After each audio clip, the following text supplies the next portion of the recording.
Hey everybody, it's JT from VapeStarsNetwork.com. Gonna review a clone rebuildable dripping atomizer today. Buddy of mine named Chuck dropped it off and said, hey, put a couple builds on it, play with it, review it if you want to. And I'll be honest, I haven't reviewed a lot of clones recently, namely because I haven't picked up any new ones. And honestly, I came across a couple that were a little bit scary, and I didn't want to mess with them. I didn't want to vape on them and build them. But we're going to be talking about a Plume Veil clone today.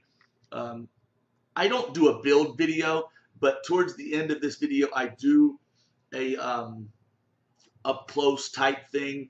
I explain and kind of show you the deck of this atomizer, some of the airflow options, and then we're doing this. So let's have a vape and we'll chat about this Plume Veil clone.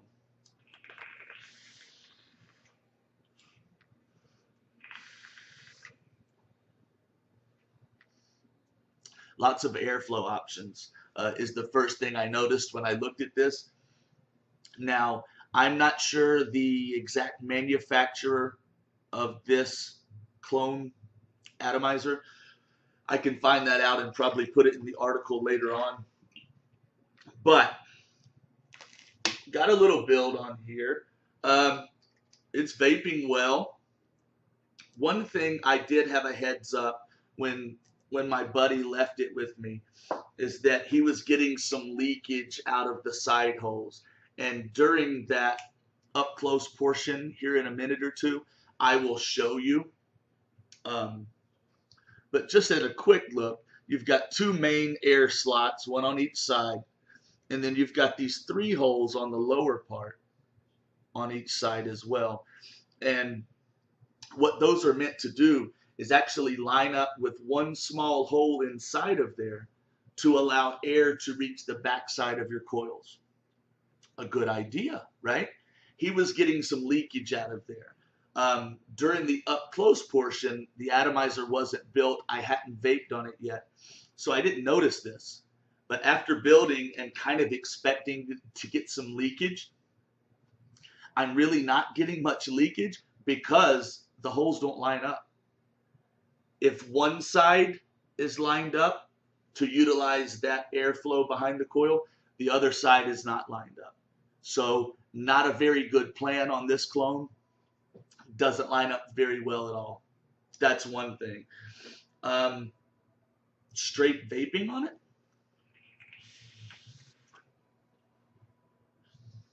It's fine. It vapes well, lots of airflow, even without those options lining up very well.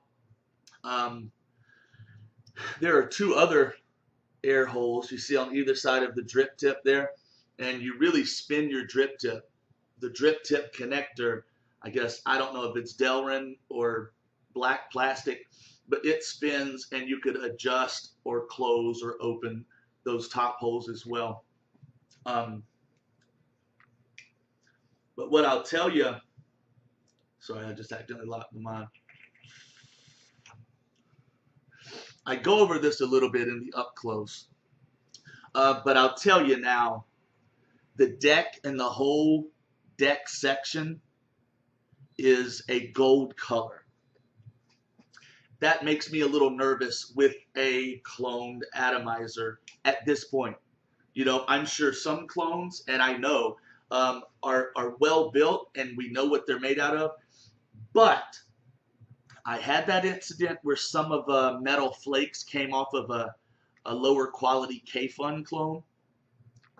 So when I see different colored metals, it makes me a little nervous. I don't know if this stuff is going to start chipping off eventually. I don't know what that is.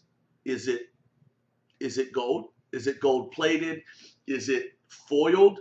You know, is it a very thin layer of something that's going to start chipping off? Or is it just going to start rubbing off? And either way, where is that material going?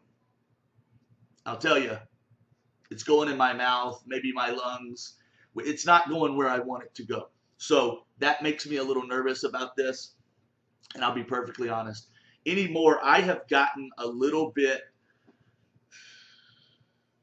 scared of unknown metals, okay?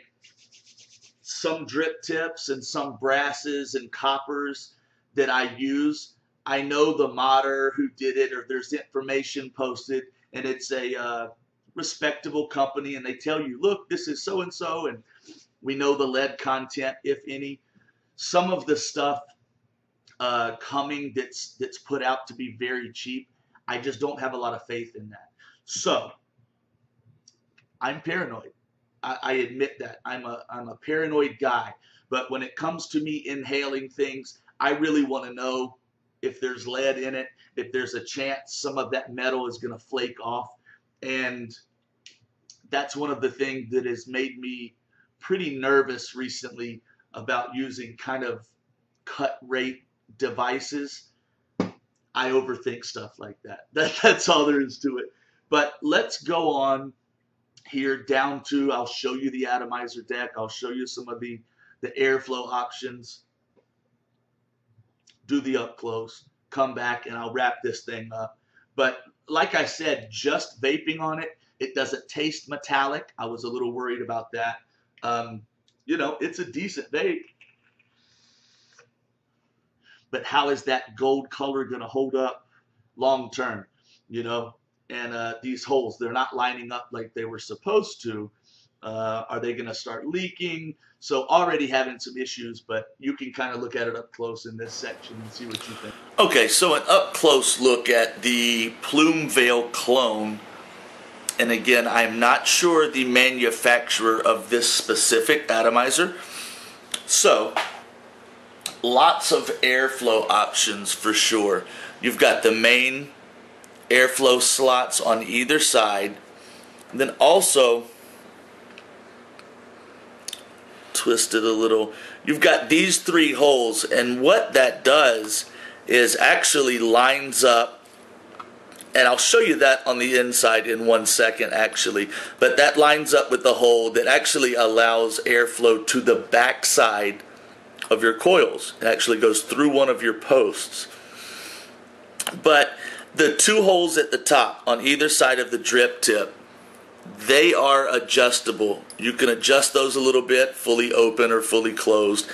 And the way you do that is just twist the drip tip. And what that does is it turns that synthetic material in there, and like I said, closes or opens those holes. So definitely some different options than your standard, you know, top cap rebuildable dripping atomizer. So let's pop this cap off. Now, these main air slots that we talked about, those are adjustable. You can go to single coil design with one of these slots open, or both of them open, and any combination in between. You know, you just spin that top section. There you go. 3 pieces. Now, tell you what, first let's go ahead and look at this hole. This is a very different thing. This lines up with one of these 3, and it is actually drilled straight through this outer post on either side, and lets air get right up in there in between, and technically to the back side of your coil. I will go ahead and let you know, Chuck, my buddy who left this with me to tinker with, went ahead and told me that any amount of over dripping, and he is getting leakage directly out of that hole. To be fair, he's only tried 1 or 2 builds, so we'll experiment a little bit and see if we can fix it. Looking a little deeper, it's a 4-post atomizer, a decent little juice well in there. Nothing super deep like a thundercloud or a tugboat, but you know, you've got a little lip there. But again, remember, over dripping, you've got a hole level with the base, and it's probably going to come straight out of both or either one of those sides. Here's the thing, and this is where I get nervous with clone atomizers and even mods. This gold color scares me. if it doesn't show up on camera, this whole deck, this whole bottom portion of the atomizer is a gold color, okay, aside from this center post here. It's a stainless color. But that gold color scares me because I don't know who made this. I don't know what material that is. I don't know if that is going to chip off at some point and I will be inhaling it. I just don't know. And I don't hear a lot of people talk about the content of these metals, these brasses and coppers and stuff. But I tell you what, I'm about to start talking about it because it's making me nervous. So with the authentic Plume veil specifically, I feel like I can get in touch with AetherTech and find out exactly what material this atomizer is made out of. Okay, I've got somebody somewhat or totally accountable if I start having issues or if I just want the information before I start putting this in and or around my mouth. It might not bother you whatsoever, but it's just something that's on my mind recently, and you will probably hear me bring it up a couple more times. So that's what worries me. But I'm going to put a dual coil build on this thing, put it back together, wick it up. Okay, so we've got a quick build on here. Excuse me. I'm going to get it all juiced up. The build was pretty easy, honestly. One of my favorite atomizers is from VHO, the Helios and also the Raiju. And they were the original 4-post atomizer company, so I got really accustomed to using that 4-post design. So pretty easy build, pretty quick. That's about it. I'm going to juice this puppy up and we'll flip the camera, have a couple vapes. So that was the up close portion. I'm going to start looking a lot more into the metals that my devices are made out of. You know, and people call me nervous and, oh, if there's any lead in it, it's so small. Well, that's for every person to decide on their own how much information they want about things they're possibly ingesting. So ignore me if this isn't a concern of yours. Just ignore me altogether. It's just something that's been on my mind lately, and something, when things are on my mind, I just talk about them. That's just kind of my style. So that was this Plume Veil clone. Check it out if you want to. If you've had one for a little while, tell me about that metal. Tell me about that gold color. Does it fade? Does it chip? Have you had any issues? Let me know, because I'm very curious how that's going to hold up long term. But thanks, everybody. Thanks, Chuck, for letting me use this. See you next time.